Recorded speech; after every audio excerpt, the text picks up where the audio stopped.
So, babatiin ko lang ng advance happy birthday sa June 5 si Rodrigo Viduya III. So, tinatawag mo akong idol pero ikaw yung dapat idolin. Kasi nasa iyo na lahat eh. Hindi ka lang varsity, volleyball, basketball.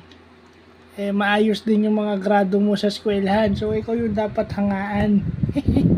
Alam mo na, bukod sa maganda kang lalaki, alam mo na yun. Ikaw yung dapat iduluhin. Ano ba naman dapat iduluhin mo sa akin? So, kung dapat may idolin, ikaw yun. Kasi nasa iyo na lahat. No? So, happy birthday sa iyo sa June 5. More birthdays to come. Stay healthy. More growth. More blessings, more graces. At sana lagi ka lang masaya with your life and with your family. Yun naman ang importante. So, God bless.